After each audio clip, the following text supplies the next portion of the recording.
11. 정기를 보양할 경우 구전에 이르기를 정은 몸의 근본이 되고 기는 신의 주가 되며 형은 신의 집이 된다. 그래서 신을 너무 많이 쓰면 정식을 하게 되고 정도 또한 과히 쓰면 마르게 되며 기도 태로하게 되면 끊어지게 된다. 사람이 사는 길은 신이 되며 형제의 의탁은 기가 됨으로써 기도 쇠하게 되면 형이 모손하게 된다. 그렇기 때문에 장생할 수가 없는 것이다. 모든 유라는 것은 무에서부터 생기게 되고 형이란 신의 집이 된다. 안전한 집을 마련하지 않고 편안하게 수신과 양신을 하려고 하니 결국 기는 흩어지게 되고 공허로 돌아가게 되니 혼이 놀라서 변태되는 것을 면하기 어려울 것이다. 촛불을 쓰게 되면 초가 모두 타서 불이 꺼지게 되는 것이며 제방이 무너지게 되면 물도 흩어지는 이치와 같은 것이다. 혼은 양이 되고 백은 음이 되니 신은 기소가 아주 맑으면 진도 또한 상쾌하게 되고 형도 힘을 많이 쓰면 기가 탁하게 되는 것이다. 기를 복하는 사람은 천백이 모두 죽게 되니 형체가 땅에 멀어지게 된다. 사람이 죽게 되면 혼백이 하늘과 땅에 갈라지고 물과 불로 분산해서 각각 본 곳으로 돌아가게 되니 살아서 한 몸인데 죽으면 서로 떨어져 흩어지고 잠기는 것은 자연의 이치가 된다. 여기에 비유해서 나무의 뿌리 하나를 불태워보면 그 연기는 위로 오르고 쟤는 밑에 흩어져 잠기는 것도 또한 자연의 이치와 같은 것이다. 그러므로 신명은 생화의 근본이 되고 정기는 만물의 몸체로서 그 형태를 제대로 한다면 살게 되고 또 정기를 기르면 생명이 길어지게 12.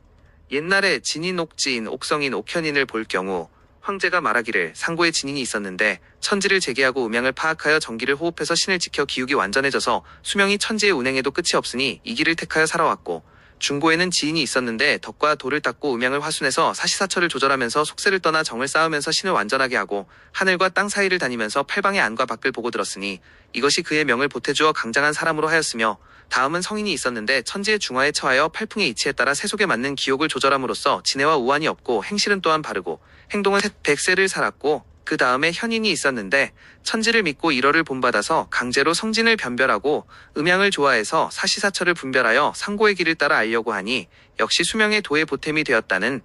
13. 상고의 천진을 논할 경우 상고의 성인이 아랫사람을 가르칠 때에는 허사적풍을 피하려면 때가 있으니 염담하고 허무하여 진기를 잘 조양한다면 정신이 안에서 지키고 있으니 병이 침범하지 못하고 필요없는 욕심이 없어져서 마음이 항상 편해지고 두려움이 없어지니 몸을 움직여도 고달프지 않으며 어긋나지 않는 춘풍하기를 잘 다스리고 음식과 의복을 몸에 맞도록 하여서 채속이 살아가는 방법을 박치라고 하였으니 이렇게 하면 한이 그 속에서 시청을 방해하지 못할 것이며 음사가 마음을 움직일 수 없어 우지가 합치하여 수명이 100세가 넘도록 동작이 쇠하지 않는 사람은 그 덕이 온전해 위태롭지 않기 때문이다. 사기와 신의 조화일 경우 봄 석달은 발진을 하고 천지는 생동하게 되니 만물이 화려하다. 밤 늦게 자도 일찍 일어나서 정원을 두루 산보하고 피발완영을 하여 지로써 행동의 기분이 만족하도록 하여 봄의 기미와 같이 살도록 하고 죽이지도 말고 죽이는 해도 빼앗지는 말 것이며 상은 주되 벌 주지 않으면 춘기가 하게 되고 양생의 도가 되는 것이다.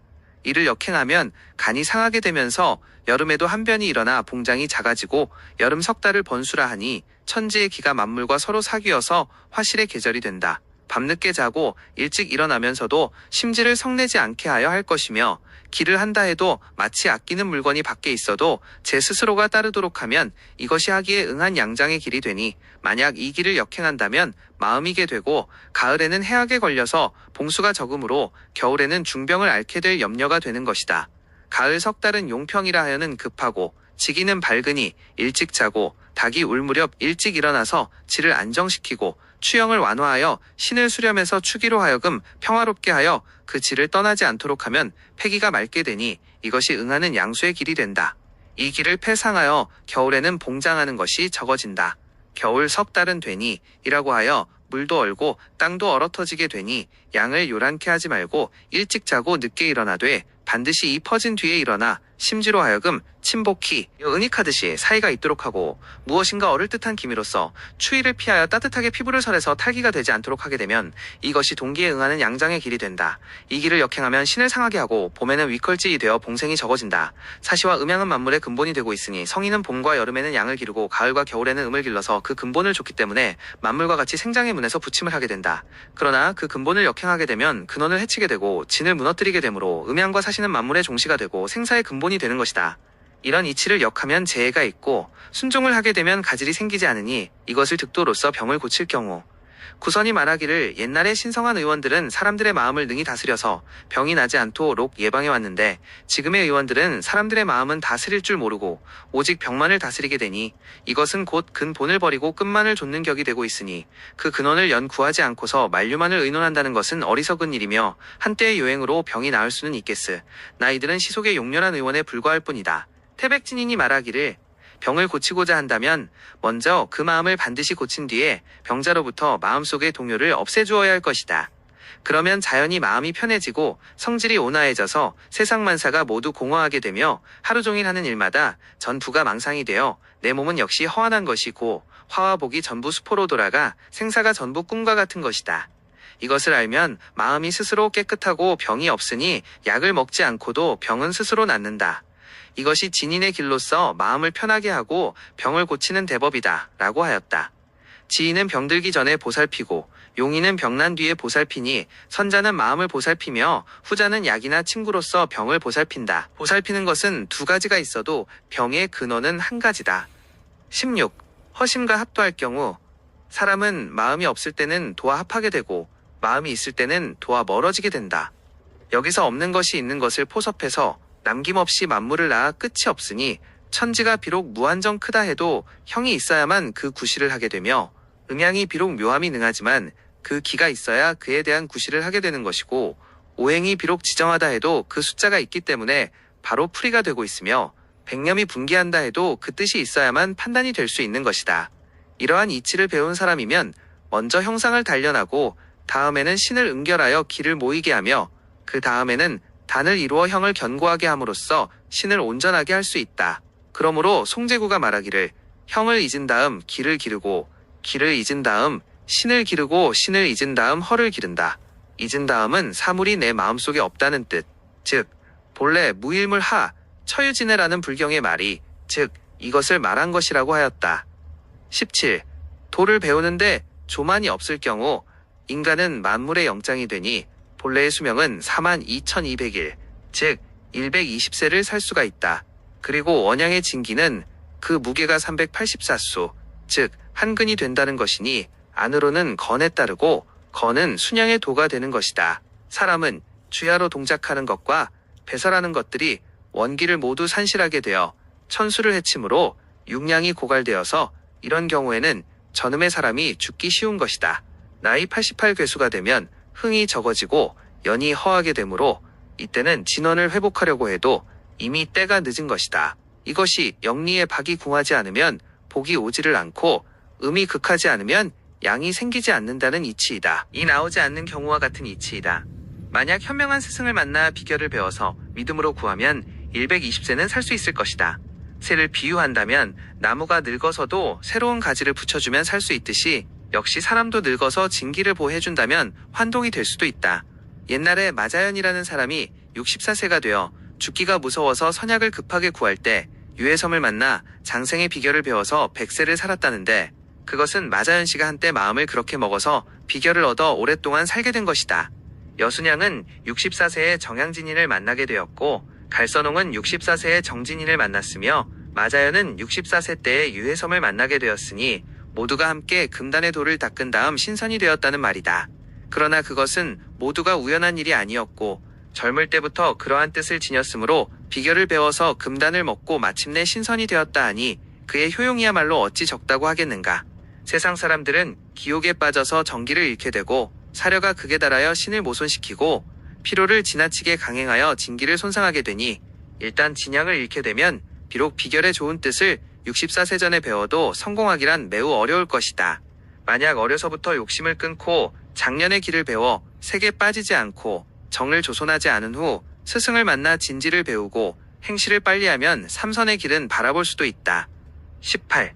인심과 천기가 합할 경우 도는 마음으로 움직이게 되므로 그 이치를 아는 사람은 도로 마음을 보면 마음은 도가 되며 마음으로 도를 관통하게 되면 도, 즉 마음이 되는 것이다. 마음이란 인심이 아니고 천심이 된다. 하늘이 북극에 있어서 조화의 추기를 심는 것도 역시 이 심이 법인 것과 같이 두 표가 한번 운전하면서 내실을 조절하여 오행의 도 순서가 있으니 한 서가 도에 맞게 되고 음양이 화평한 것이다. 선기를 두라고 하는데 하늘은 두를 칠 개로 삼고 사람은 마음을 기계로 삼아서 몸이 마음을 전하는 것은 마치 하늘이 북두를 운전해서 사시를 조절하는 것과 같다는 것이다. 하늘의 해는 머리를 들어 땅에 구르고 바다 밑에 선언한 것들은 하늘에 떠오른다. 건곤과 일월이 본래에는 운전도 하지 않던 것을 모두가 그 길을 굴리게 된다. 인심이 만약 도와 합한다면 음양을 없애는 것은 다만 시간의 문제가 될 것이다.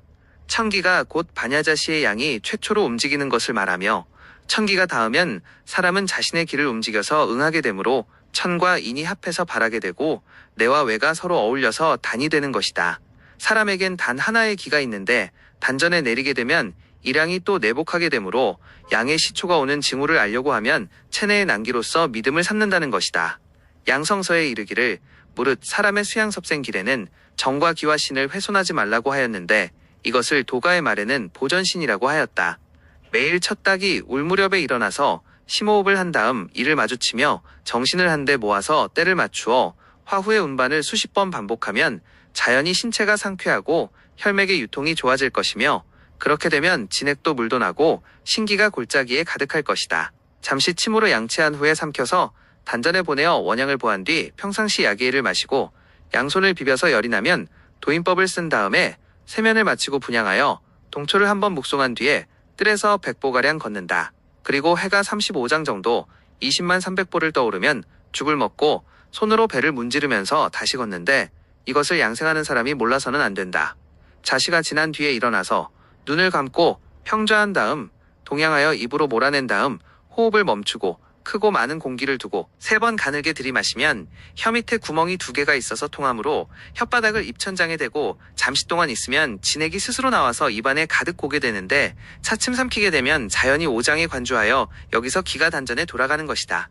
자시호에서 5시 전에 불가하면 인사전에 해도 좋고 누워서 하는 것도 좋다. 사람이 옥천을 상식하면 장생을 하고 광택이 나는데 옥천이란 즉 입속의 침을 말한다. 또 이르기를 첫 닭이 울 무렵 이른 새벽과 일출시, 일몰시, 황혼시, 야반시 등 하루에 9차를 수고해서 삼킨다. 이렇게 해서 한나라의 괴경은 120세가 되어서 오히려 기력이 심히 건장했는데 그의 양생법은 매일 아침마다 침을 삼키고 이를 마주치는 것이다. 이것을 연정이라 하며 또는 태식 20, 안마와 도인일 경우 밤중에 일어나서 이를 9번 마주치고 침을 9번씩을 삼키며 손으로 코의 좌우를 아래 위로 열이 나도록 문지른다.